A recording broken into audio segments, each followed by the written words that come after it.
Hospital Porter's pride and dignity stop the New World Order. Welcome to her Panmo TV. I'm actually inside a sauna right now. I'm actually inside the sauna in my host's bedroom, in the bedroom where I'm staying, in my host's home in Wallsend, Tyne and Wear. I haven't got it switched on. Obviously I don't want to switch this damn thing on because, well, it's too hot.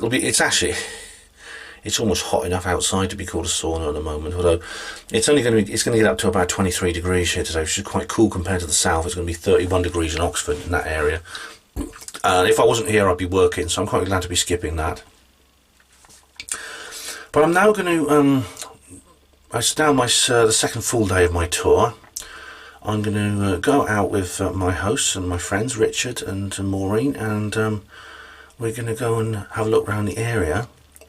And tonight I'm going to do my talk back at the Ray Grace Community Centre, and I'm going to be discussing energy, politics and UFOs. So, well, I hope you enjoy that.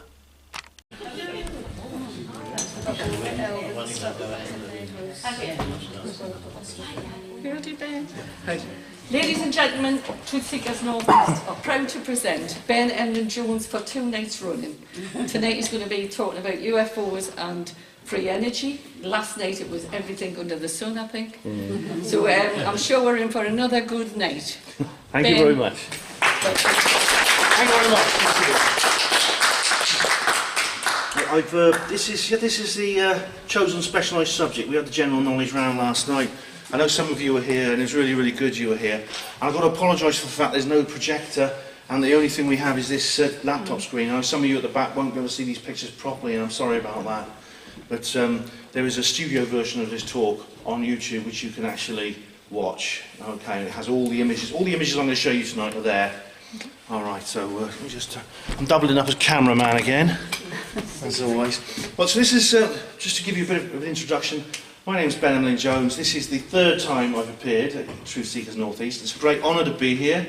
I want to thank all of you people for coming. It's really appreciate you coming, and for Maureen, Richard, Dawn, and everyone else, and Dave and everyone else who organises Truth Seekers North East and has organised my tour up here, which is what it is. I've done several events. So thank you to all of them. I think they deserve a round of applause.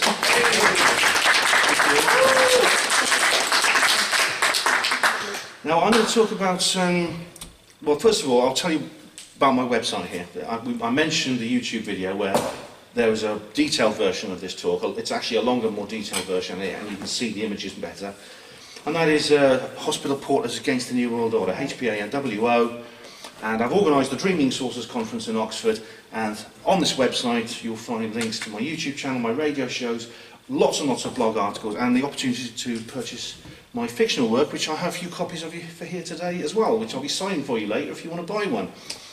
This is me. The portering Buddha. I don't know how many you can see that there, but I was a hospital porter for 23 years. But then I lost my job. I got kicked out. And guess what? It was a conspiracy.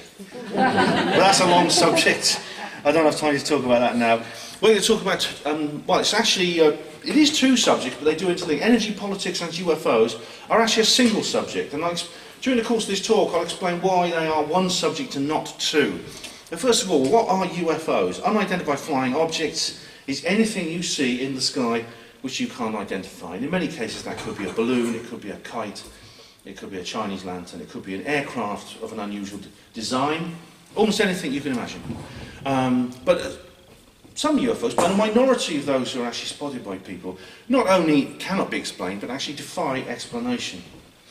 Some people see them close up, some people haven't seen them for a long time, some people encounter little aliens within them. I'll be talking a bit more about them. But this is one of the most commonly seen types of object. This is the classic flying saucer. It accounts for quite a lot of sightings. It's not the only shaped UFO, but it's the generic UFO. It's the one everyone thinks of when they think of the term UFO. There are others. This is the flying triangle. This photograph was taken in Belgium in 1990, where a large number of these were seen above the country. And they often had these little bright lights at the corners and things like that. They're often seen actually in this part of the world. There was a big series of them actually seen in the Lancashire, Yorkshire area a few years ago. This is a circular object. I'm going to expand that a bit because this is. I'm sorry, I know some of you can't see it. This is an important one. This is an object that was seen in what's known as a close encounter, because of the second kind as well. There's several different kinds. There's the close encounter of the second kind. It's a large sphere that was seen by Robert Taylor in 1979 in Livingston, Scotland, and this actually attacked him. It actually grabbed hold of his trousers and ripped them. I've seen those trousers, the pair of trousers he was wearing, and there are holes in them that look like they've been torn by some kind of hook. And when the police investigated, they went there, they saw lots of marks in the area which indicated something strange had happened. So there's no doubt there is something weird going on here. It's not just people's imagination, in my opinion. This is an image here of the Rendlesham Forest UFO incident, the most famous sighting in the world, probably, which happened in Suffolk, right here in England. We're lucky to live in a country where there's so many weird and wonderful things. 1980, there was a US Air Force base where a strange object appeared, more than once actually during the course of between Christmas and New Year of 1980, and there were many witnesses that actually reported seeing and experiencing very strange things. You also get these strange chevron-shaped craft, which are often very large. Now, in 1997, one was seen over Phoenix in Arizona, USA, a city of 1 million people, a city the size of Birmingham. It's big. There were multiple witnesses, lots of video footage. The TV only broadcast the worst kinds of footage, and there was a big cover-up, an attempted cover-up. But there were many people confessed to having seen it, including Governor Fife Symington, who was actually the governor, the head of Arizona, the Arizona government, who attempted to cover up at first, but then confessed that he'd been involved in this cover-up, and came clean and said, yes, there was a weird object there. There really was. And of course, this is a headline from the Sun newspaper: UFO hits wind turbine. This actually happened in Lincolnshire, I think in 2011 or so, where an object was seen to descend and it impacted a wind turbine. One of these big, I'm going to say more about those later on. But it's a very weird case. It was struck by something large, and we don't know what it was, but it wasn't an aircraft or anything like that, and one of the blades snapped off, and you can see it's all damaged. And sometimes inside these craft you have what looks like biological entities. I mean, I use the word artifact when I refer to UFOs of what I think are extraterrestrial origin, just so that I don't, using things like spacecraft, spaceships, things like that, it makes too many assumptions. I use the word artifact. But it does appear that some of these objects are some kind of transport for non-human, intelligent beings, biological entities, living creatures. And this is one of the most common, the grey alien. Here's another one. Now, these look quite human-like, actually. They're known as the Nordics. They tend to have very bright blonde hair, bright blue eyes, and if you put them in normal clothes, they could probably walk down the street and you wouldn't look at them twice at them. But then they're also a very common form of creature. I don't know why they look so much like us, but they do. Maybe they're related to us through some genetic experiment or something, I'm not sure. But they're very commonly seen. This is a large, tall grey. This is a painting actually done by someone who worked very closely to a witness called Whitley Strieber, who actually had multiple encounters with extraterrestrial beings, and they look like that. And this actually went on the cover of his famous book called Communion, which was made into a movie starring Christopher Walken and with a score by Eric Clapton. It's a very good film if you get a chance to see it, and read the book too, because that's very good. This is a reptilian. Now, these creatures are often associated with the more unfriendly type of alien, and they're often seen aboard extraterrestrial craft. They're often seen in people's bedrooms when they're involved in abduction. They're often associated with the more malevolent type, the unpleasant type, which luckily appears to be a minority among aliens. I wouldn't want them to be a majority. There's one field of research which says that these beings can disguise themselves as human, and they actually are part of they're actually part of the ruling class of this world. That's a big subject. David Icke has written a lot about this, and as bizarre as it might sound, it actually does make sense, and I think it's worth investigation. You can't see it. I'll just zoom that in a bit. This is a mantid. Now, this is a creature, a very strange creature, that actually looks almost like an insect, like a praying mantis. It has a pair of big bright eyes like that, and it has a hunched over body, insect-like limbs. The praying mantis is a creature like, and it has like big serrated claws and things like that. But it looks very fearsome, it looks very mean, but these creatures are actually Usually people report that these are very, very loving creatures. They're very, very wise. They're very intelligent. And there's one man, he's actually a British politician called Simon Parkes, who says he has a relationship with one of the female creatures. And he calls it his wife, his alien wife. And they've had children together, alien children. It's a long story, but Simon's very bravely decided to speak out about this, despite the fact that he sits on the council in Whitby, not far from here. And you can just imagine, it doesn't seem to have affected his reputation with his constituents, and he was re-elected, I believe. So there are all kinds of weird, wonderful creatures, things you've never seen before, things you couldn't even imagine in your wildest, worst nightmares, and I've got no idea what that is. That is the Nick Pope. I don't know what planet he comes from, I honestly don't. And I won't bother with this picture because you can't see it properly. But there isn't, like I say, if you look at the studio version of this online, you can see it. It's actually an image drawn by me. It's a very poor quality image. Basically, a pencil drawing I made of a sighting that I had myself of a white spherical object over Oxford in 2008. I was on my way to work in December 2008, and I encountered this white sphere. It looked like a golf ball in the sky. And it wasn't a balloon. I did investigate and I checked. It wasn't any kind of balloon. I don't know what it was. But that's a little picture of it there, which I did myself. I reported this to several organisations. I reported it in Nick Pope's UFO desk as well. So now we're going to talk about energy. Energy is difficult to define. And you may wonder, what have UFOs got to do with energy? And the answer is everything. I want to explain why. Energy is an indefinable attribute of the universe, something which causes movement and change. And no one can say precisely what it is, even the most clever scientists, even the Stephen Hawkings and Professor Brian Coxes of this world, who sound very clever, and indeed they are very knowledgeable about the subject, their particular subject, but this is a mystery that even evades them. There's many types of energy. Energy is everywhere, and we're using it all the time. Our bodies have energy and need energy to survive, and you could not survive unless your body was generating energy. We generate energy from food. We eat and we drink and we breathe air, and that produces combustion within us. It's like fire, and it's the same chemical reaction as fire, and it warms our bodies to 37 degrees centigrade. And so it is a kind of fire, and without it we would die very quickly. And so, you know, if you hold, every movement I make needs energy. I hold my arm like that. I'm using energy from my the combustion within my body is going into my muscles to allow me to raise my arm like that. And I shouldn't do that. So wrong meeting. So that's down at the docks tomorrow. Did anyone photograph that? Because that'll go viral. That'll be everywhere.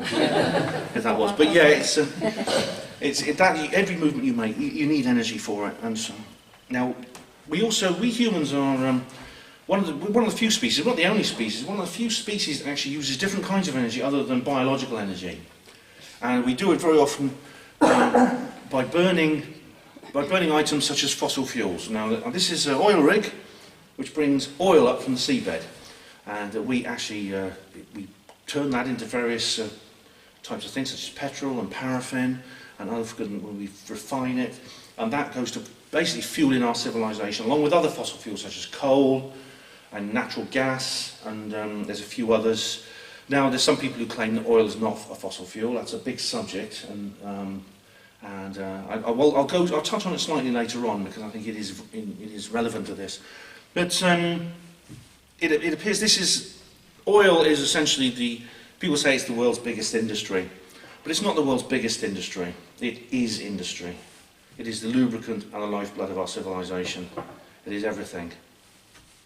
And there are some alternatives, and I'll touch on those too, but nothing at the moment replaces the use of fossil fuels on this earth. But I think there is something that could, and I'll tell you about that tonight. This is on land. What we saw before was an oil rig. This is an oil pump on land. This is what's known as a nodding donkey. It's an oil pump for extracting oil from a land-based source. And this is a factory which turns all that fossil fuel energy into all kinds of things. There are basically all the things around us have been produced in factories. And again, this makes us the major industrial species on the planet. We can create the tools of a complexity and a sophistication and of a usefulness that no other species can. The best other species can do is use sticks and stones and things like that. And we used to do that, but we now have the ability to create much more complex things through the use of our industries. Now, alternatives to fossil fuel are many, and they are successful to a greater or lesser degree. One of those is wind power, the aforementioned turbine. And you see here this wind turbine. A more and more common sight across our countryside now are these large rotating windmill-like devices with dynamos inside which generate a charge which charges the national grid. And is talk about these replacing fossil fuels altogether. I don't think that's practical. I mean, there's not enough of these. The energy dividend, I mean, there's a lot of cost that goes into these. A lot of energy is needed to actually maintain these.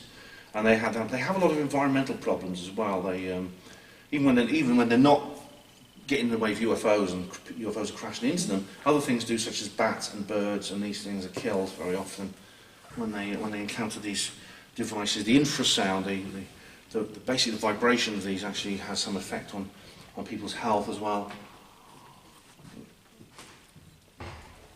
This here is a nuclear power plant. Alright, this actually is what many environmentalists are now turning to as an alternative to fossil fuels. It's certainly the most powerful of them all. I mean, there's solar power as well, but nuclear fission power is where you take certain minerals which have unstable atoms, and when the nuclei of the atoms split apart, because these atoms are unstable, they generate a lot of energy. And very often it starts a chain reaction which causes other nuclei within the element to fall apart. Uranium, different isotopes of uranium and things like that. And this generates heat, so you have a heating element, which you can boil water, and you can turn a turbine. There's all kinds of different heat exchanger methods that this kind of energy can use. As soon as you've got heat, that's all you need. You can work out the engineering details later. The important thing is to generate the heat, and this does. It has a lot of environmental problems. I mean, you've seen Fukushima, you've seen Chernobyl, and you know about the nuclear waste dumps and things like that, and the cancer clusters around nuclear power stations. There's all kinds of problems associated, environmental and economic and political problems associated with this. But well, what about nuclear fusion? Now, this is interesting. This is very, very interesting. Nuclear fusion power, it appears to be the perfect answer. It is a nuclear reaction involving nuclear fusion rather than fission. It's a different nuclear reaction where instead of taking heavy elements with unstable atoms, you take simple light elements. In other words, something called deuterium. Now, deuterium is extremely common. In fact, it's in water. This glass of water contains probably 1 milligram of deuterium, and as every glass of water does. And so this is effectively an infinite supply. I mean, there's enough there to fuel civilization for millions of years. And you fuse it together, and it releases a massive amount of energy, even more than fission.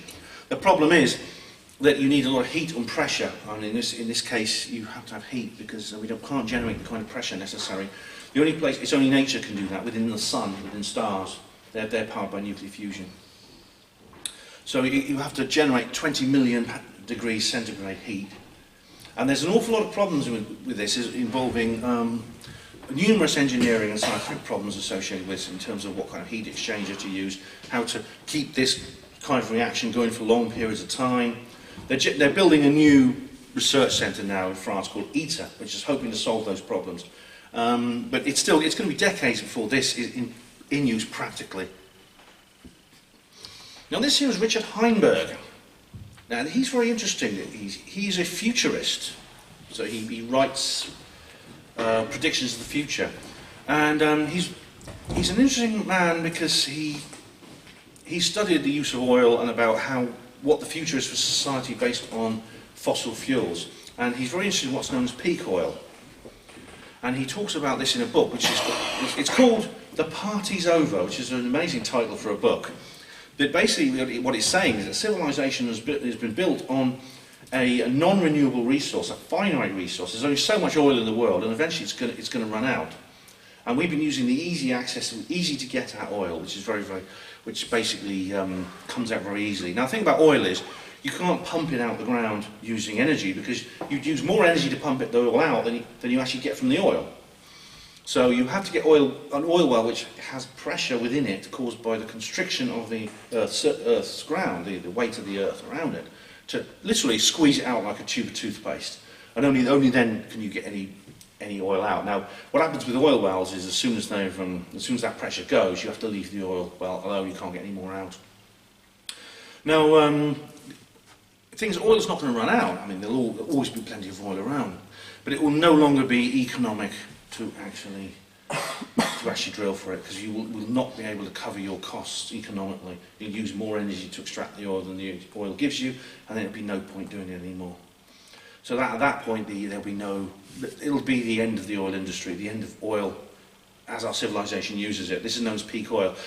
Peak oil refers to the peak of production. So oil rises. What it is ever since we started using oil, in the second phase of the Industrial Revolution, the first phase was coal, the oil production rises to a peak, and then it starts to decline. And according to Heinberg, we've already passed that peak, and we're on the way down. And well, the result of that is going to be catastrophe. I don't agree with Heinberg at all on this. I'll explain why I don't agree. But it is important to see this issue through Heinberg's eyes to understand what we're talking about here. Now, to give you a brief history, as I explained, what we have here is we have some guys, some Egyptian men here, building the pyramids and using some very simple tools. I don't think this is accurate, but we'll just pretend it is. For most of our history, we were using just muscle power, as I demonstrated. Then we learned to use animal power. This is a donkey. And there's also in Egypt a modern photograph pulling a cart full of a large amount of vegetable matter. It would take 4 or 5 strong men to do that donkey's work. The donkey's much stronger. So when we learned to domesticate animals, it gave us much more energy available. And there's all kinds of beasts of burden: donkeys, horses. We can use oxen to pull ploughs and things like that. And indeed, there are specialised ones for specialised environments. This is a camel, known as the ship of the desert. And all this is in Egypt as well. This photograph was taken, where there's a lot of hot, dry desert. And you literally, even to this day, this is the best way of crossing the trackless desert on this camel. You couldn't walk it. You'd never survive long enough to walk it. Not with that kind of heat and that kind of dryness. Again, the donkey probably wouldn't get more than a few miles either, because it would get too hot, it would dry, it would die. The camel is adapted, it's evolved and adapted to that environment. It can go for 6 months without a drink. It's the perfect beast of burden for a hot, dry climate. And here we have, this is a picture taken in South America, and we have here a mule, which is a hybrid of a donkey and a horse, pulling a plough. And again, this was very, very important in an agricultural society. If you could domesticate animals, you could do the work of a dozen men with a mule like this. You need probably a large number of very strong men to pull this plough the way this mule is doing. And you need a lot of food and a lot of water to keep them going. Yet here, this makes it an awful lot easier doing this. But then it all changed. Everything changed just over 200 years ago with the Industrial Revolution. This is an early picture of a factory here in Britain. It actually started here in Britain, the Industrial Revolution, this is basically where we started using fossil fuels on a large scale. We began with coal. Coal principally was the principal fuel of the first phase of the Industrial Revolution. Oil was the second. We're still in the age of oil now, but not for much longer. It's going to end one way or another. But coal was used to run trains. There's still a few memorial or novelty train railways run by coal, and ships and factories. Everything was run by coal, and coal is still mined today, and it still is used to power a lot of our power stations. The result of the Industrial Revolution is that human ingenuity expanded, human population expanded, and there was a huge. It was one of the most important things that ever happened to human beings. But there's enormous cost. You can see here, this is actually a forest devastated by acid rain. There was an environmental cost to all this. It was the beginning of the age of pollution, where the waste products of this industrial society started leaching out into the earth, into the atmosphere, into the soil, into the water, and into our bodies, into the bodies of animals and plants. And this has had a detrimental effect. Whether or not you believe that carbon dioxide is dangerous and affects climate, you can't disagree that the use of fossil fuels has devastated the world, and the human world and the world beyond it. This here is a picture of Deepwater Horizons. Now this is an oil rig. In 2010, this caught fire. Ian R. Crane has spoken a lot about this. He's spoken about how he thinks this might not have been an accident. But this oil rig exploded and leaked a massive amount of oil into the Gulf of Mexico. It destroyed a 500-year-old sustainable fishing industry and poisoned the coastline all through that region. This is basically a product of the problems with oil as some of the oil wells deplete on land and at sea in the shallow waters. For instance, North Sea oil, where the water's quite shallow, it's quite easy to get to. New oil rigs have been designed that can go down much deeper and extract oil from deeper parts of the ocean. Deepwater Horizons can extract oil from, I think, as deep as 12,000 feet below the sea. And it had a very, very deep well. It's broken, the oil started leaking out, and it caused the biggest oil slick in history and one of the worst environmental disasters the world has ever seen. So that's one of the problems. Now this is one of the solutions to the lack of easy access oil is what's known as hydraulic fracturing or fracking. Now this is another thing that Ian R. Crane has talked about in detail.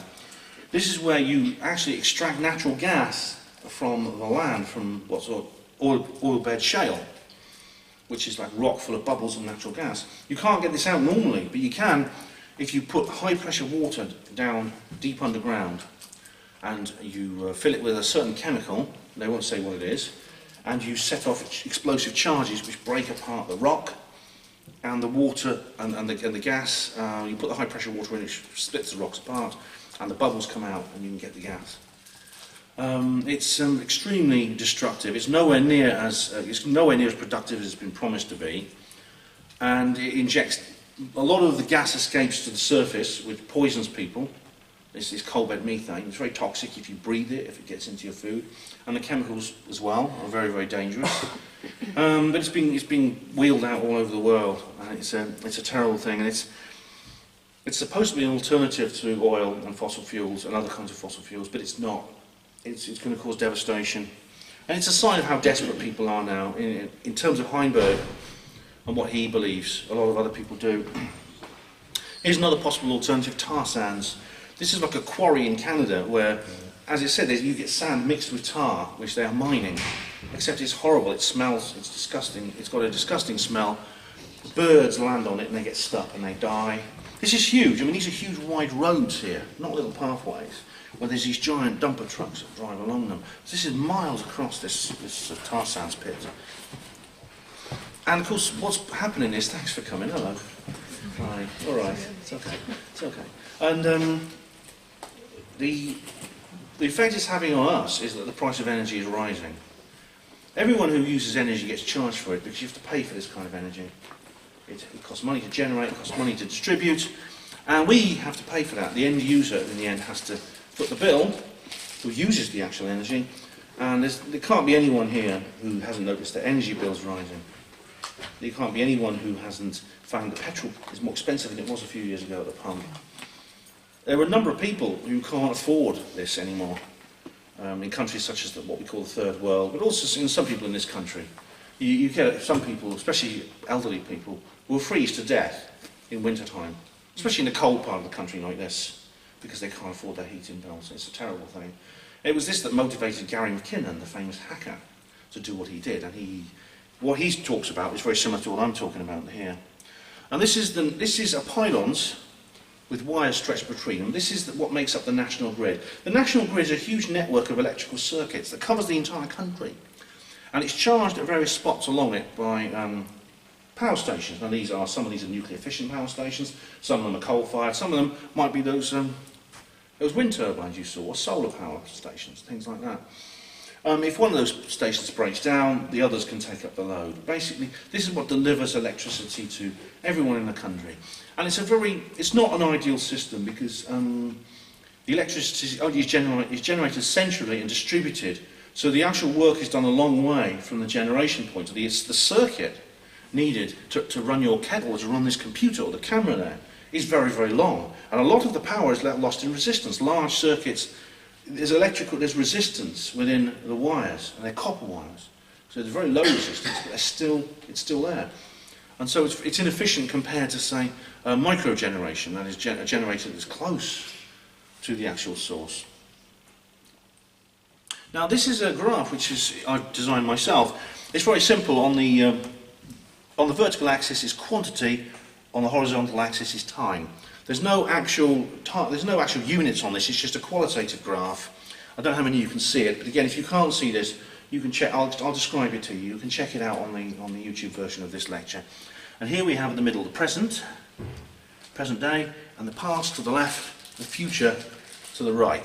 And we have here a blue line which represents population, and a red line which represents energy consumption. And these are both very low. They're flat, they're low, and they're steady. And for most of through prehistoric times, this was what we were. We were small in number. We had a low population, and our energy consumption was very low. It consisted of human and animal muscle power, and basically, and that was the only energy consumption, plus open fires, wood fires, and things like that. So that was how we lived for most of our history. Well, again, that's due to things like Atlantis, but I'm not going to get into that. I'm going to pretend that the official story is true there. Now, what happened was, come the Industrial Revolution, about 200 years ago, suddenly energy consumption shot up enormously. You see here the red line is going up like that. The blue line, population, shot up as well. This is what's known as the population explosion. There were literally less than 1 billion people in the world until about the year 1800. It was 1800 when we passed the billion mark. That's less than the present population of China and India. Not together, but separately. That's how few people there were in the world. It only took another century to about 1900 for us to pass 2 billion. And so there was a huge population explosion as well. Now, what we have here, we go back to the past. Here's the red and blue line at the bottom, population, energy consumption. At the top we have resources, green, very high. The resources are things such as not just fossil fuels, but also other renewable and non-renewable resources from planet Earth, such as topsoil, water, food, such as, like, for instance, biomass, things we eat, plants and animals that we eat, fish, fisheries, and other such basic commodities of life. And again, it's very high. Our population was so low, and our energy impact was so low, that we were making a negligible impact on society, on the world at large. Then suddenly, as the population shot up and energy consumption shot up during the Industrial Revolution, resources started to plummet because we started eating into this natural capital that the world has. And natural capital is one of these buzzwords you often hear in environmentalists, along with infrastructure and sustainable and these other things. But that's a good idea of that's a good description of what it is. So resources started to plummet at the same time as our population and energy consumption went up. Now we have here this black line, environmental damage. That was low again, along with the population and energy consumption, as the resources were high. But you probably guessed where this is going, as population and energy consumption rose and resources started to go down, environmental destruction started to rise. This is sort of where we are at the present day. You can see it's not a very, very good situation. It's almost a perfect storm, actually. Our energy consumption is continuing to increase. More and more people need energy. The third world is developing, population is rising, China is opening 5 new power stations a week, and environmental damage is rising as a result of that, and resources that these things consume, society consumes, and civilization consumes, is reducing. So where's it going to end? This is where it could go, where this continues on until you get to a point where,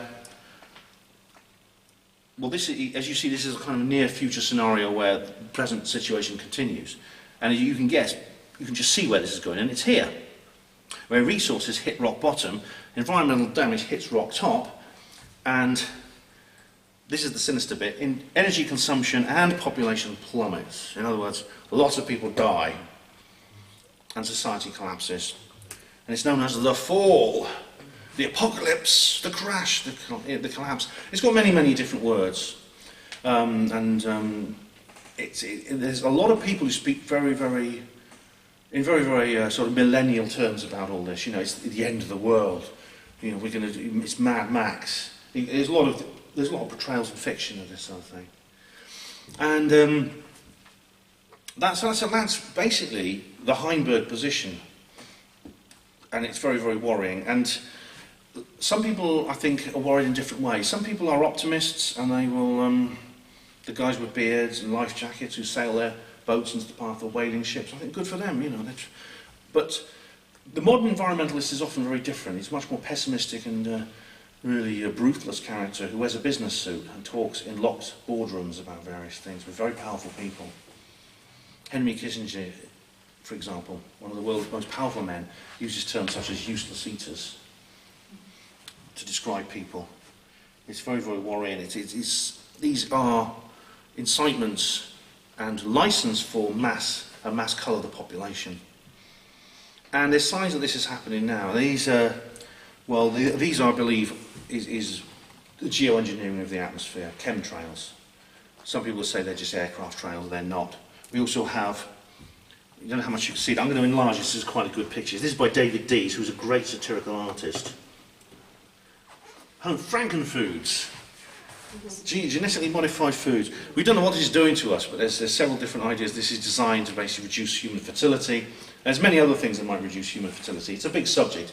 I don't have time to talk into it. This is a shorter version of this talk. There's a longer version online.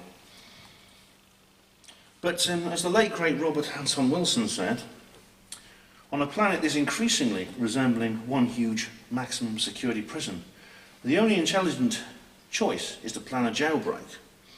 And you might say, well, what does that mean? Because everything we've just been talking about, environmental destruction, there's no other way apart from this terrible situation where you have to cull half the population and bring in. There's talk about various future societies based on resource-planned economies on a global scale with a single world government. There's something called Agenda 21, which is a response by very, very powerful people to this nightmare scenario that I've just described. But, one man actually, a guy called Soren Renner, he puts it very bluntly. He says, the ship's going down. There's one lifeboat, it only holds 10 people, and there's 100 people on the ship. And he says, the haters of life are the people in the lifeboat who hold their hands out to the people in the water, knowing it's going to sink the lifeboat as well. The lovers of life are those who are willing to take the ship's axe and hack at the hands on the gunwales. And this is the kind of language they use. and it's not just people like Soren Renner, he's a nobody really. He's an American political commentator. But it's people like Bill Gates. He's actually made statements, sometimes these things slip out. He's one of the richest men on earth. He was the richest man on earth, the creator of Microsoft, who has said that he wants the population of the world lowered. We currently have about 7 billion people on here. The model is for 500 million. So how are they going to get down to 500 million from 7 billion in time to prevent this fall? They have to start killing people. But what if the only reason the ship is going down is because it's being scuttled? And what if there's actually plenty of lifeboats for everyone and the captain's just not telling us? Because he wants 10 people in the lifeboat so he can run a much tighter ship. That is an adaptation of Soren Renner's analogy, which Renner actually sub-quoted this from a Finnish eco-fascist, self-confessed eco-fascist called Pentti Linkola. And that is, I think, the situation we're in now, which is why I've put this quote in by Robert Anton Wilson, because everything I've just showed you is a phony war. None of it is necessary. It's all preventable, and it's preventable in a very, very simple way. What's the time? Okay. I think it's not quite quarter past, but this is it's a natural break in the narrative. So, should we have a little break? Yeah, we'll come back at 22 rather than quarter to. You've left what on a cliffhanger there, babe. I know, that's the idea. That's the idea. How it's going to end. But I mean, it's a natural break. Free energy, free energy. You left a big question mark. Yes. Yeah, he's left with a big question mark. So we're going to have a break for tea. There's tea and coffee, and any raffle tickets you still want, or people who came in late if you want to see Dawn. We've got loads of raffle prizes. And we'll continue about 8:45, yeah? Yeah, sure. Yeah? Have you enjoyed it so far? Yeah. 9:30. Half 9. 9:30. 9:30. Half 9. I'll make sure I finish on time. Thank you very much. If anyone wants a copy of my books, now, I'll put the link. if you like things to do with UFOs and Roswell, and many of the issues I'm talking about in this lecture tonight, I've adapted into an allegorical fictional form in these two novels. Roswell Rising, a novel of disclosure, and Roswell Revealed, a world after disclosure. This is the sequel to this one. They're £10 each or £15 for two. And I've only got one of the first book left, so would anyone like one? If you want one, come up and see me, I'll sign it for you. I know a couple of people have bought one, I'm going to sign it for them. So let me know if you want a copy of the books, one or both of them. Thank you. Thanks, Dave. Right, ladies and gentlemen, welcome back to part 2 of Ben Emlyn-Jones. Thank you. Actually, that's slightly shorter break than we expected, but that's great. That's all you need, that's absolutely fine. We'll carry on. And so how's this Wilsonian jailbreak going to take place? How's it going to work? Because I've painted quite a grim picture, haven't I? I've also brought up the subject of UFOs, and you're wondering how these things fit together. Is one the solution to the other? And the answer is yes, but I'll explain. This here is a picture of a guy called George Pigott, who will no doubt make many school kids in future science classes at school smirk, because he's famous for levitating his balls. What he did levitate his balls. But what he did was he got these iron spherical, these iron balls, and he managed to get them to rise up into the air as if they weighed nothing. And he did it by using electric currents running through them, which took away some of their weight. Now, weight, if something takes away some of your weight, that's very, very interesting. We're not talking about dieting here. We're talking about something much, much more sophisticated. Because your weight should be constant at all times, depending on, of course, whether you diet or not. But even if you diet, you will still have a constant weight proportional to what your mass is in your body. Because your mass is the amount of matter in your body and the inertia it has. And the weight is the force of you is the force you exert on another object, in this case the ground usually, in a gravitational field. Now if that changes, it means something very strange has happened. Now the mass of the balls wasn't changing, mass is constant. What was happening was, their effect within the gravitational field was changing. It were becoming lighter. Now this is called anti-gravity. It's something you hear a lot in science fiction. But what if it's real? And I think it is. I think a lot of what you see in science fiction is actually based on reality, more than you might expect. So it looks like Pigott, this is in 1909 he did this experiment, found a way of actually cancelling out or reducing the effect of gravity on solid objects. And this is a more recent experiment, which is virtually very, very similar. It's very, very similar indeed. This was conducted by Tampere University in Finland in the 1990s. You have here rotating band magnets, which rotated at very, very high speed. And above it, you hung this. This here is a 4.5 ounces. It's actually a 1 stone weight. And the effect of this spinning magnets, now magnetism and electricity are the same force essentially, beneath this 1 stone weight caused it to lose 4.5 ounces of its weight. That's an extraordinary proportion of its weight was lost. I know it's a minority, but still it's a measurable amount of its weight was lost. There's influence of this electromagnetic field. Now we can't talk about this subject without talking about this man. This is Nikola Tesla. He was born in, I think it was 1880, I believe, and he travelled from Serbia. He was actually born in Serbia, and he travelled to the United States as a young man to make his fortune, and he was a genius. He was extremely intelligent. Ever since he was a child, he was fascinated by lightning and thunderstorms. He used to go out in thunderstorms, much to the terror of his parents, who feared he'd be struck. And he wanted to observe the lightning, what it did, how it worked. Because he knew it was electric. People knew it was electricity at that time. And he wondered, where's this energy coming from? What is it? Can it be harnessed? And so he started working on ways of harnessing that natural electricity which exists within the environment everywhere, and actually turning into a usable power. And the story of Tesla is extraordinary. It's also tragic. I mean, he did a lot of mainstream work as well. He invented the electrical system we use today in terms of alternating current. He's actually the magnetic. The unit of measurement for magnetic power is named after him. It's usually shortened to T. It's quite strange actually, because when I was a hospital porter, I was talking to a radiographer about this magnetic resonance imager he had. I mean, you may have been in an MRI. It's like a big donut-shaped thing, and it's used for scanning. And he said, "Oh, he was really proud of his new toy he had in his." He said, "This new MRI is fantastic. It's cost £5 million. It's a 3.5 T magnet, one of the most powerful in the world." And I said to him, "Do you know what T stands for?" And he says, "Oh, I'm not sure. Someone said something, but I forgot." And I thought to myself, "That's weird. He's a radiographer. I'm a hospital porter. I've got no qualifications at all. He's a radiographer, so he must have studied science and done a couple of years of training. He didn't know what T stood for. He couldn't remember. And I could. It stands for Tesla. And now it's strange they've shortened it to T. Now, normally, if something's shortened, it's because it is the word is actually long, so it's abbreviated. So if he was called Nikola Teslarovsky, you might shorten it to T. But it's just Tesla, so why shorten it? And I think there's been an attempt to actually belittle the contribution this man made to society.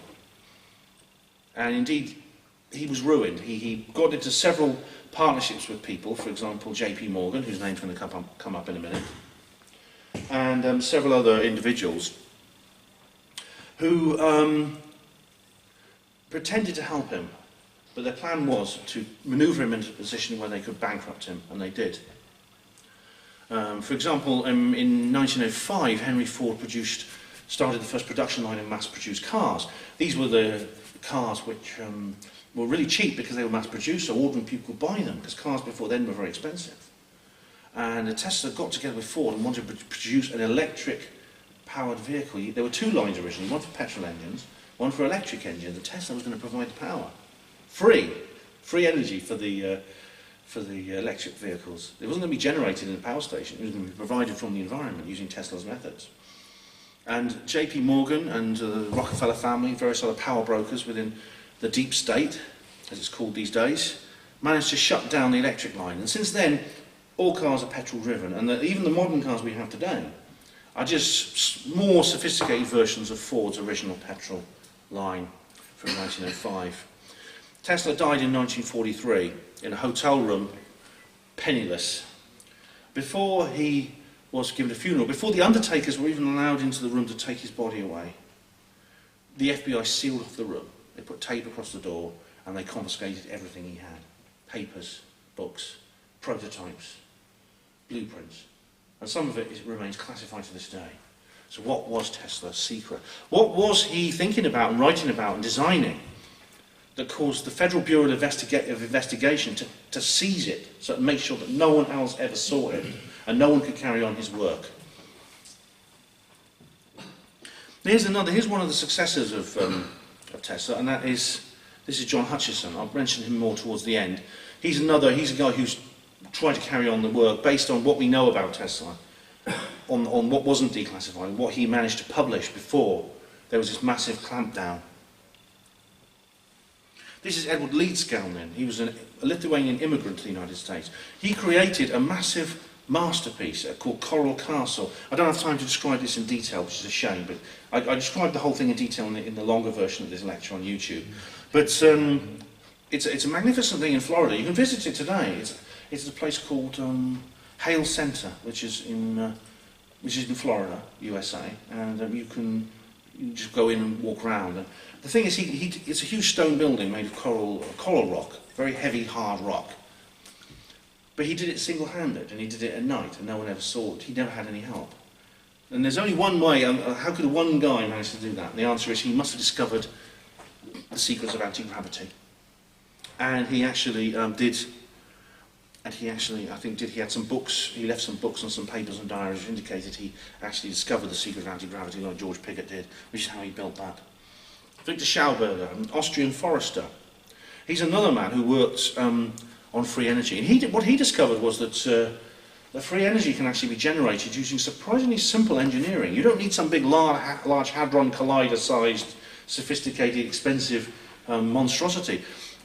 It even appears in nature, in water, and some animals use it. And what Schauberger realised was that some fish actually use free energy for propulsion, and he observed them, and he built several machines based on that. Now, unfortunately, he was actually forced to work for the Nazis when the Nazis annexed Austria, and later on all the Nazi technology was appropriated by the victorious Allies at the end of World War II, and again it was declassified, it went silent. But this is another of these great pioneers, these wonderful people. Now this is a more recent example. This is the cold fusion cover-up. Now, does anyone remember this, the cold fusion scandal from 1989?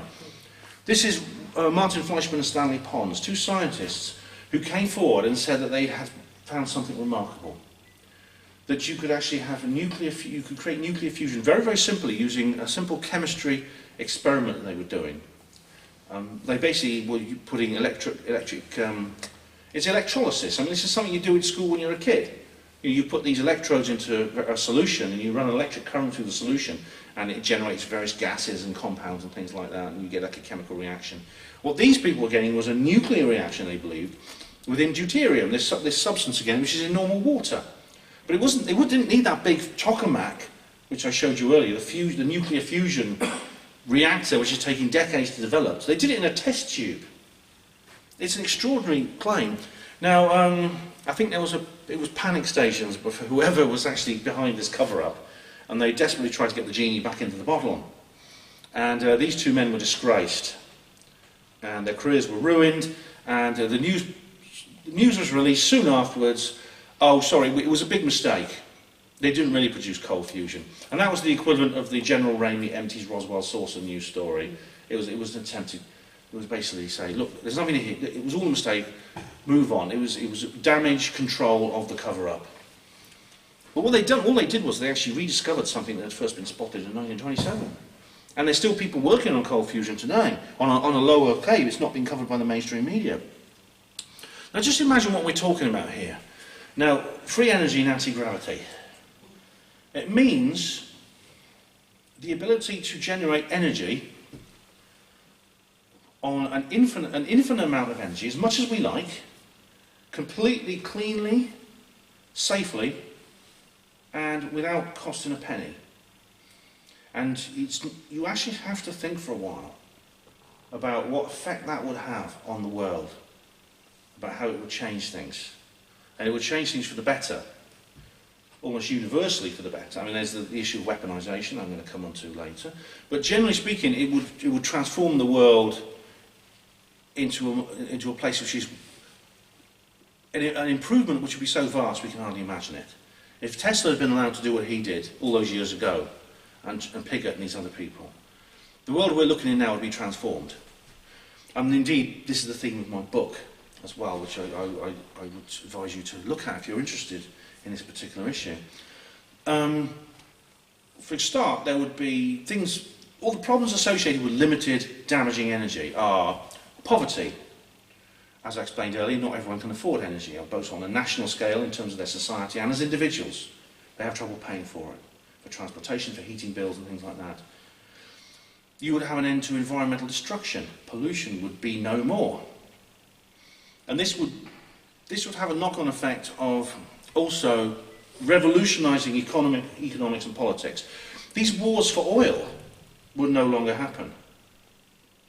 As well, let me just think about that. You really have to consider it for a while to actually really see what's going on. See, this is the world we live in: clean skies, clean water, fresh air. And what happens how do we describe that on Heinberg's graph? Here we go back to the graph I showed you earlier. On the vertical axis is quantity, the horizontal axis is time. We have the present day, past and future. We have these four lines here. Population going up at the Industrial Revolution. Energy consumption going up at the Industrial Revolution. Environmental destruction going up at the Industrial Revolution. And resources going down. And again, this is the present day situation we're in now. And I showed you earlier where that led. It led to the fall, the apocalypse. Hacking hands on the gunnels of lifeboats, remember? But what if Instead of that scenario, we actually had declassified free energy at that point, this point in the present day. Because we are talking about declassification here, not invention. It's been invented. It was invented over a century ago. And the government has suppressed it. They kept it quiet. We'll go into why in a minute. Free energy declassified at this point. I'll put it slightly in the future. I'm an optimist here. Now what we have here is that the resources, their nosedive stops, turns around and goes back up. Slowly, the replenishable resources of the world will recover once we have free energy and the environmental destruction stops. And we see, of course, here, the environmental destruction also, on its meteoric rise, stops and it goes back down to pre-industrial levels. The blue line, population, it levels off somewhere. I mean, I don't believe the world is overpopulated. It just looks that way because of the lifestyle we have is so destructive. Eventually it will level off at a certain amount. I don't know what it is. There's this, as I said, this is a qualitative graph. There are no figures on it. But you notice I haven't written in the energy level. You see the red line energy stops there. Where do I put free energy on Heinberg's graph? Where does it fit? Well, it doesn't. I just put it up here as an infinity symbol. You can't put it on as a line because there's literally as much energy as you need, as much energy you want, everywhere. You could buy a box the size of a little cardboard box like that, and you could put it in a cupboard in your house. It'd be that small. It will provide you with all the energy your house needs forever at very low maintenance. It's a very simple device, doesn't need much maintenance, so very, very cheap. It may cost about £100 when you buy it, but that's all the expenses you'll ever have to pay for energy ever again. Just think how that will change your life, not having those energy bills to pay. Just imagine if they put this in a poor country where people don't have any electricity infrastructure, no national grid, and they're starving. Just imagine how that would transform their lives. Imagine in a place which is drought-stricken in Africa, you could actually desalinate seawater for using free energy and then pump it inland to where it's needed in the dry regions, and it could irrigate farmland and alleviate famine. Just imagine that. At the moment, it can be done. We know how to desalinate seawater, we know how to pump water, but it's economically impossible because we need energy to do it. We need energy to do it, and no amount of energy is enough because these countries can't afford that energy. If the energy doesn't need to be paid for, you can have as much as you want. This says here, this here is JP Morgan. That's Warburg Rockefeller, these power brokers from the late 19th and early 20th century. Did these bankers destroy Tesla to stop his gift of free energy for all? JP Morgan and other bankers first pretended to back Tesla, but effectively they were only seeking to control him. When they found out he was planning to give the world free energy as a gift, they silenced Tesla using the newspapers they controlled. And they did, they ruined him. So why did they do that? And I think what I'm going to do now is I'm going to read a passage from Roswell Rising, my novel, which I think it just summarises the whole thing. I should have put a bookmark in here. Hang on. That's all right. It's okay. Where are we? There we go. Right. There we go. Right. This is a passage. This just illustrates everything in this book. In this book illustrates everything, the reasons why. Why would these power brokers do it? This is a conversation between two of the characters in the book, in which one of them tells the other one asks this question. Actually, asks this question about about why is this technology simply not in common use around the world? If it's so good, it can do so much good for people. And he tells this man, Klein, the facts of life. If you are in power in this world, you need to control people. Okay, how long have you had this gravitational technology? Oh, for ages.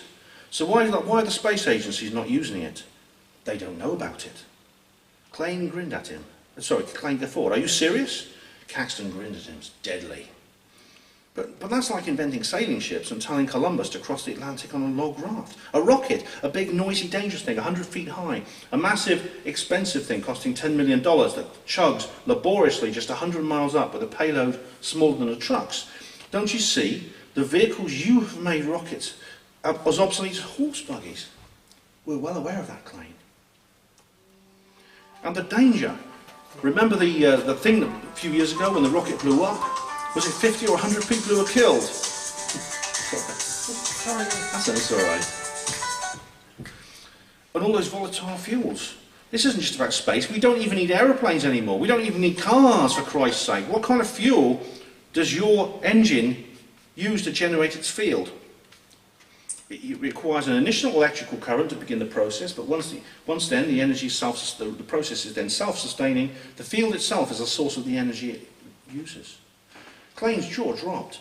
But that means energy that is free and limitless. My God, it could transform the world forever. I can't even begin to imagine.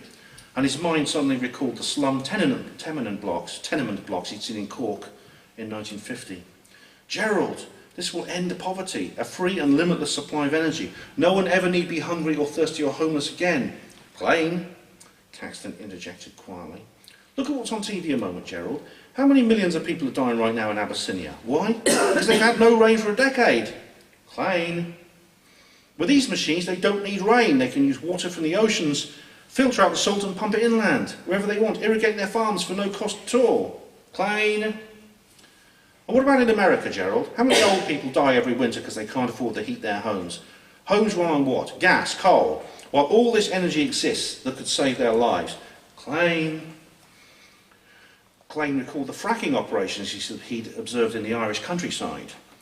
And we won't even need to cut down forests anymore. No more oil slicks killing seabirds and all the baby seals. Klein, stop! Caxton held up his hands to cut him off. But come on, Gerald. When are we going to see this gear released for public development? Never. There was a long silence. Gerald, what? Listen to me, Klein. This technology can never be declassified. The public are never going to have access to it. Why not? He croaked. Why not? Well, why don't I turn that question on its head and ask you, why should they? How can we tell them? Easily! We just announce it. Easily, right. So you plan to go knock on the door of the chairman of Royal Dutch Shell and say, "Good morning, I've just come to tell you your services are no longer required." Just like that? Klein nodded. And what's he going to say? "All right, no problem. You still need oil to make candles. That's a good idea. Shell candles. They're pretty colours. They smell nice. They won't stain your wallpaper. There's a smart dollar on that." Caxton's face became annoyed and exasperated in his sarcasm, as if he were explaining something very obvious that Klein was foolish not to consider. You don't get it, do you, Klein? Oil is not the biggest industry in the world. It is industry. It is the lifeblood and the lubricant of civilization. Take that away and what happens? The world order as we know it will descend into chaos. The West will fall into mediocrity. India and China will dominate the globe with their huge populations and vast resources. Energy needs to be rationed and distributed strategically in order to maintain a stable human world. Klein poked at his Waldorf salad with his silver fork. How long have you guys had this technology? The disk we travelled in was built for Mars and Venus, but we developed it with the field generator 60 years ago. The Nazis built a working model. We gained a lot of technology from the Roswell incident. We keep a close eye on our own geniuses, Nikola Tesla, Thomas Townsend Brown, George Pigott. They discovered a path to this technology independently, so we classified their work. So we could have started moving towards a world of free energy before this century even began. Caxton shrugged and took a gulp of wine. In a fantasy world, Klein, not in real life. In those days, people didn't even use oil. Coal was the primary fossil fuel. And you can't exactly come clean now, can you? How would you dig yourself out of that hole? Sorry, you starving Abyssinians. We forgot to tell you we had the means to save millions of your people's lives. Well, we didn't exactly forget, we just decided not to tell you. Sorry, freezing pensioners in Minnesota. Sorry, dead whales. Sarcasm suits me better than you, Klein. Caxton laughed. Oh, where do we go from here? This is what I say when I mean. This is what I mean when I say the world is built upon an essential and an inevitable foundation of lies. And it goes on a little bit further now. You can read more here if you want to buy a copy. And that's the sequel there. But this is the thing, you know. This is basically why this cover-up is happening, because it's about power. It's about control. It's about the elite class of this world and their relationship with us, which is basically one of the desire to build a complete control grid where we are helpless, we are like slaves, we're like farm animals. These people regard us as just another species of farm animal. And that's why they do it. That's why they don't care about the environmental damage, about the poverty, about the suffering that this secret causes. Because it is active, it is an active, not a passive attack on us, because they're withholding something that could save so much. So it's like you're not calling the ambulance if you see someone dying. You know, if you do that, then you're essentially a cause of that person's death. Now this is the picture here of someone under stress. Now this is a very interesting concept, right? Because we're now coming on to the idea, another reason why they do it, why they declassify free energy. It's not just about economics and politics, it's about culture, it's about psychology. What this world, the world that we have now, the world as it has become without the free energy technology and continuous use of fossil fuels, is one of continuous stress and worry. We worry about everything. Not being able to pay our electricity bills generates fear, and we hear this poor person: stress, work, payments, bills, tired, sick, health, stress, fear, worry, fear, late nights, etc. And people in that kind of state are much easier to control, because we are so we're so concerned with our own survival that we don't stop to ask these essential questions. We just think, well, how are we going to get through to the end of the week? How are we going to put food on the table the following week? Things like that. And so you don't have time to stop and think, well, how? Or you don't have the mental space primarily to stop and say, well, why is this happening? Does the world have to be like this? Is it actually necessary? Is there no other way? Is there no way out of this? And then when you look at the evidence I've looked at, you realise, yes, there is. The answer is yes. There is a way out of it. No, it doesn't have to be like this. It's being done deliberately. The world of stress and worry and deprivation and poverty and destruction, and the wars as well, as George Orwell said, wars are not meant to be won or lost, they're meant to be continuous. So the wars for oil serve that purpose as well. And it's all about controlling us. And to quote one of the documents that was actually leaked, keep the people busy, busy, busy, back on the farm with the other animals. That's the words it used. And that's what they're doing to us, and this is why we have all this stress. Who are they? Who are these people? I call them people, the ruling class of the world. Who are they? This is one of the symbols that's said to represent them. They're known, as I said, the deep state is a word that's used nowadays.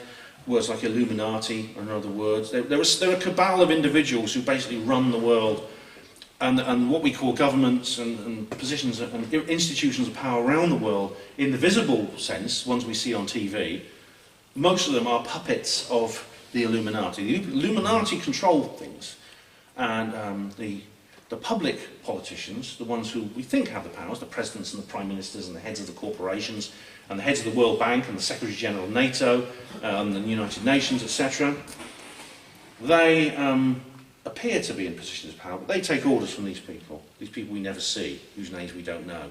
It's a secret world government.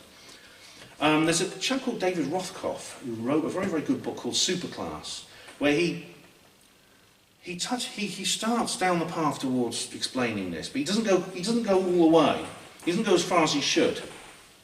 But it's worth reading that book, because it's just a taste of what we're talking about here, this issue. This here is an interesting chap here. He's Stanley Meyer, and he invented a free energy device. And now, Stanley Meyer, the Meyer cell, it's a form of cold fusion, actually, I believe. And it's an anomalous heat effect, basically, that's what it's known as.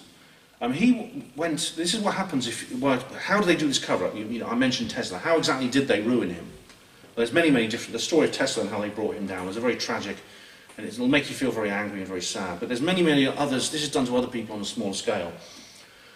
If you have yourself a free energy device, at some point, and it works, and you patent it, and you go public straight away, at some point you will get a knock on the door from some guys in dark suits who will say something like, who will make you an offer apparently you can't refuse.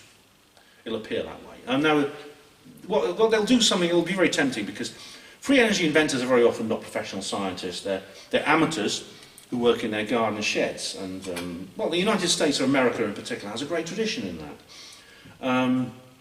people like the Wright brothers who invented the first aeroplane. They were not professional engineers. They ran a bicycle repair shop. Things like that. Now, you may well have been working for pittance, for no money at all, in your spare time, driving your wife and kids crazy because you're in your garden shed married to this machine all the time. And someone turns up and says, "Oh, we'll give you £4 million to develop this," and you say, "Yes."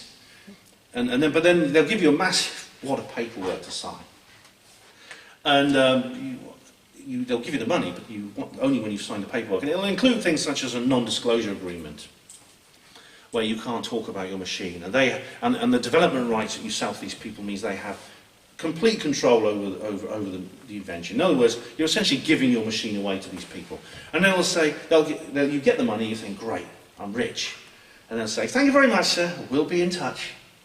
And they'll go and you'll never see them again, and you'll never hear from your machine again. And you won't be able to do anything about it, you won't be able to build any more, because you signed it away to them. That's one of the methods they use as the cover-up. Stanley Mayer, they used a different method with him. The guys who turned up, the guys in the dark suits to develop, who offered him his development contract, they took him out for a meal. And to have a business discussion about how to develop this Mayer cell and put it into industry and things like that. Halfway through the meal, he started to feel ill. And next thing you know, he runs out of the restaurant and he says, "They've poisoned me, and he drops down dead.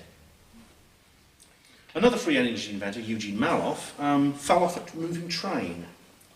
Another one, a guy called Brewster Palmer, was shot in apparently a robbery. It was a street robbery, apparently, although nothing was taken from his pockets. It was like a Ben Rich situation. And it turns out, if you are a free energy inventor, it seems to be a very, very dangerous occupation. You come across it. You meet a grisly end in many, many different ways. A premature end. It varies how it happens, but you very often don't live to see a ripe old age. And of course, as David Icke said, it's just a coincidence, nothing to worry about. And now we come on to the issue of weaponisation. The people within the deep state who have sequestered this technology, they don't just sit on it and keep it away from everybody else. Well, they do keep it away from everyone else, but they do use it themselves where they can. And they developed it into a weapon. At least I know that the Tesla technology through John Hutchison has been developed into a weapon. Now, John Hutchison is a Canadian inventor who tried to continue the work of Tesla, and he found that you could actually release free energy in vast quantities through electromagnetic interference. So you have electromagnetic fields, you interfere them in a certain way, and you generate this energy. Now, a man called Colonel John Alexander, who was a part of the Defence Advanced Research Project Agency, visited John Hutchison in 1983, spent 2 months with him. Shortly after that, Hutchison was in jail, and the Canadian government had stolen all his equipment from his laboratory.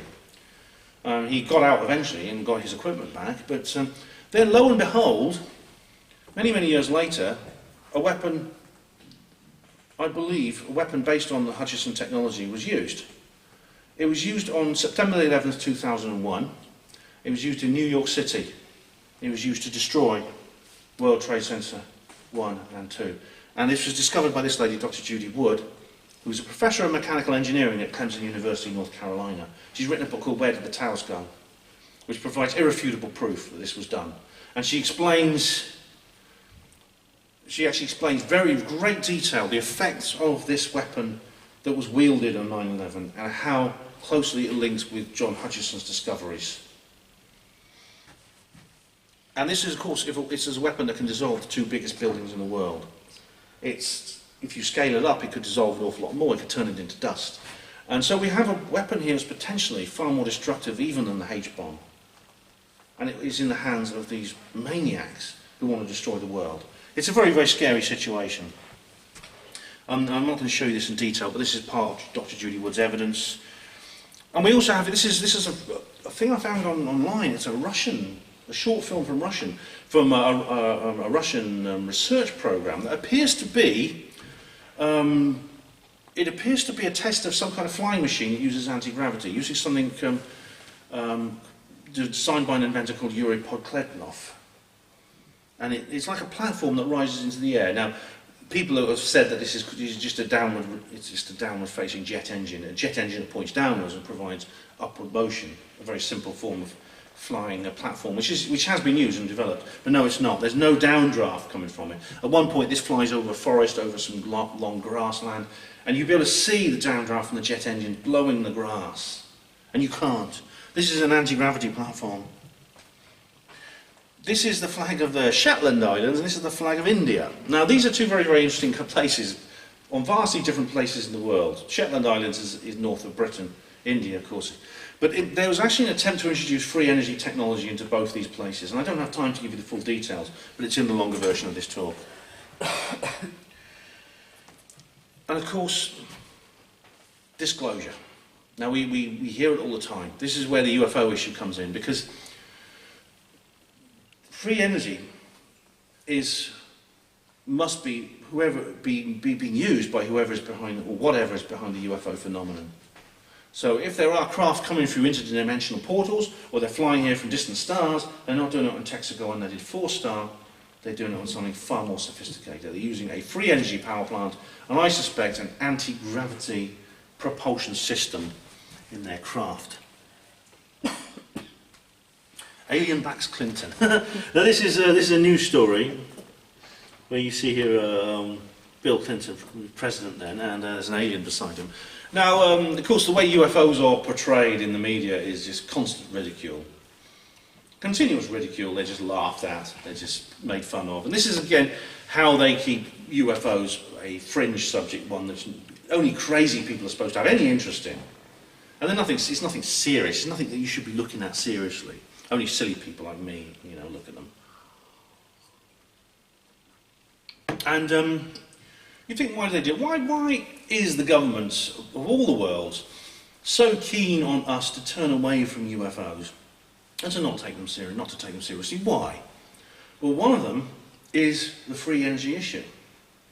Because UFOs quite clearly have some kind of free energy power plant and propulsion system, they don't want us looking at them because, again, this would represent a failure of the cover-up if we look at them too closely and we take them seriously. It will become apparent to us that the UFOs have this kind of technology. It will make us think, well, maybe we should have it too. Maybe we can develop it too. So it's all part of the free energy cover-up. That's not the only reason UFOs are kept made fun of and made a figure of fun in the media. It's not the only reason, but that's, I think, one of the main ones. Now, this is an interesting news headline from July the 8th, 1947. Roswell Army Airfield captures flying saucer on a ranch in the Roswell region. Again, my book actually covers this in detail in a fictional form. I write about its kind of story set in this era when this actually happens. So, what's this? This is where we come to another issue to do with free energy and UFOs. It's not just speculation if we look up into the sky and see UFOs and think about free energy. It's the fact that sometimes these UFOs, these artifacts from an extraterrestrial civilization, sometimes they come to grief on the Earth's surface. And when they do, they are secretly salvaged by the government. The Roswell instance is one of these. A UFO, a flying saucer of some kind, crashed. It came down on the Earth's surface. There were bodies of aliens and there was wreckage. And it was secretly salvaged by the US government, and a cover-up was put in place. They pretended it was a weather balloon. This is a stance they maintain to this day, when in truth something very different happened. And the reason they've kept it quiet is very often because they have studied this wreckage. Roswell is not the only time this has happened. It's not even the first. There was some before Roswell. There's been many in this country. There was one recently, in 1987. There was an event in Nottinghamshire, not far from here, where I believe there was a Roswell-type event. Now, they studied this. They studied the wreckage of the UFOs. I think they've worked out how they operate, and I think maybe some of the weaponized free energy technology comes from there. But of course, they won't let us have it. They won't let us do good with it. So again, this is how UFOs and energy politics fit together. UFOs have crashed, they've been retrieved, they've been back-engineered, and of course it would be a very simple matter to simply take that back-engineered knowledge and distribute it to the entire world and see how it'll benefit us. But they won't do it. The powers that be, the ruling class, the deep state, the Illuminati, they won't do it. But this is Time for Truth. This is a conference organised by Stephen Bassett in the United States. There's many people. These people, a lot of these people are people I know because I'm involved in the UFO issue. Michael Salla, Paola Harris, Richard Dolan, Nick Pope is there. My goodness. There's a growing movement of people who are calling for an end to UFO secrecy, the disclosure issue. Now, whether they'll be successful or not in terms of simply persuading the government to give up this secret is something I'm in two minds about, because one part of me says, no way, it's impossible. As you've just heard, or as I describe in the passage in that book, in my book that I've just read, that I've read out to you, but also because they don't want to admit to this lie. They don't want to admit that they've kept it from us for all this time. And there's no spin doctor that could dig them out of that, is there? You know, the political structures of this world don't really have the capacity to absorb a revelation of that magnitude. And they're scared, basically, that there'd be a run on Parliament and they'd be hanging from lampposts. And I must say, I'd probably be at the head of the lynch mob myself, I must say. There's Steve Bassett. He's a good guy. He's campaigning for disclosure around the world, trying to get the word out to people, trying to persuade the governments through political means, through peaceful means, to end this truth embargo, as he calls it. And I really give him my full support because I hope he's right. There's a part of me that thinks he is. I mean, every time I hear him speak, I think, yes, it's possible, it can be done. And other times I think, no way, don't be daft, Ben. Don't be so naive. It could never be that simple. But you never know. That could happen. We talked a bit about that last night, actually. This is interesting. I actually was invited to an event in London. This was a couple of years ago, where there was a UFO presentation by a guy called Dave Hodrin, where he talked about the Roswell incident. And I went there, and it was actually in this place called the In and Out Club, and it was really, really posh. I was really underdressed. I had to go around the back because I couldn't go in through the main entrance because I was wearing a suit and tie. And these people turned up who were really rich. They had gold Rolexes on. The women had diamond earrings. And I thought to myself, is this some sort of disclosure? Some type of, maybe, a disclosure initiative that I somehow find myself being sucked into. It's very, very interesting. I wrote a whole article about this. It's a very, very interesting situation. I'll talk about it in more detail in a longer version of this talk. This is where, unfortunately, we're heading now. This is the Big Brother state from 1984, George Orwell's 1984. This is, I think, the world they want to produce, a world of complete, total state control, with a reduced population, rationed energy, and people just as animals on a farm. I mean, is that where we're heading? Because it seems like that now. And I think where we go from here is absolutely intimately connected to the outcome of this energy politics and UFO scenario I described this evening. Whether we end up like this, and this with a dead world, a dead planet, dead trees, and a burnt-out cities like this, which is what the powers that be, the Illuminati, which is what they want. They want to create essentially a prison camp, a giant prison camp out of this world. Are we going to go there? Or are we going to see this? Beautiful cities full of greenery. Whales and life. This is a pod of killer whales swimming off Alaska. And a beautiful countryside there with a garden, with a farmyard gate. Because it could go either way right now. We could go into one future scenario or the other. We stand at a fork in our crossroads, as Philomena Kung says. And I think this is a crucial time when it comes to actually where we go from here. It's absolutely crucial. What we do at this moment, during our lifetime, I think the future world will depend on. I think future generations depend on us to act and for us to take this seriously. When enough people do it, the world can change. The secrets that I've talked about, the secret technology that I've talked about can come to the surface. This is what my books are about too. This is why I've written these books. I'm writing a third one right now. It's going to be a trilogy. I should be ready in a couple of months actually. I think this is the most important task that any of us could do. I can't think of anything more important in the world on this. And it seems insurmountable when you consider what I've just talked to you about, the fact that so much resources, so much power exists within the Illuminati-controlled government, the ruling class of this world, the deep state. Not just the weaponry that I've talked about, the weaponry that was used on 9/11, but the money and the power they have, the influence they have over the elected officials, which the only people we ever get to choose in our government, the elected officials, who have no power at all. So what can we do? It seems impossible. But then I always harken back to the words of Gandalf. It's just a story, isn't it? Lord of the Rings. But no. J.R. Tolkien, the author of Lord of the Rings, was very much in tune with deep spiritual vibrations of the world. He really, really was. He was a mystic. He was a student of spirituality. And his character Gandalf said this: "Some believe it is only great power that can hold evil in check.